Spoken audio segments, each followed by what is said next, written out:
Get your free copy of the complete tutorial at www.teachucomp.com/free.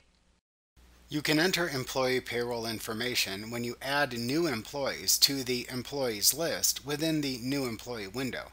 You can also edit the employee's payroll data by using the Edit Employee window if the payroll information changes.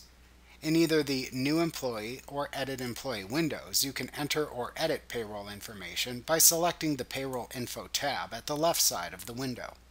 On the Payroll Info tab, select the payroll schedule for the employee from the Payroll Schedule drop-down menu. Enter the type of pay the employee receives by selecting a compensation payroll item from the Item Name column within the Earnings section. To the right of the selected item, you can enter the amount of compensation into the Hourly/Annual Rate column.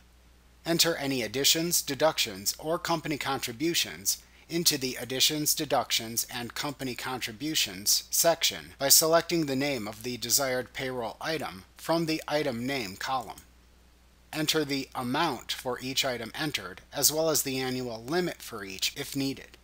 If the employee uses time data entered into the weekly timesheet or the time/enter single activity windows to record their hours worked, then check the Use Time Data to Create Paychecks checkbox at the bottom of the tab. If the employee is covered by a qualifying pension plan, check the Employee is covered by a qualified pension plan checkbox.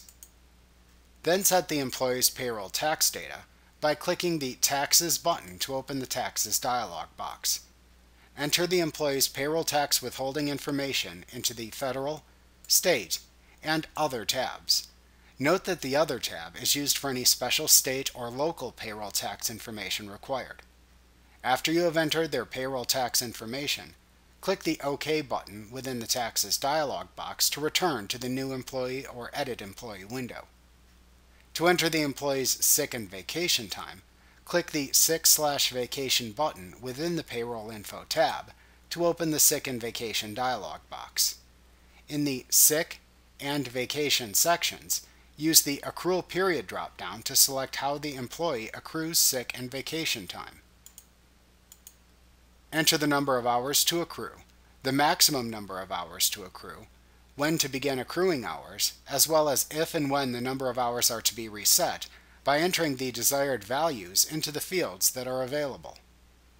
After you have finished entering the sick and vacation information for the employee, click the OK button within the Sick and Vacation dialog box to return to the New Employee or Edit Employee window.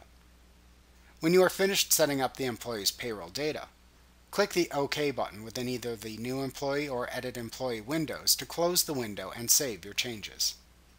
Like what you see? Pick up your free copy of the complete tutorial at www.teachucomp.com/free.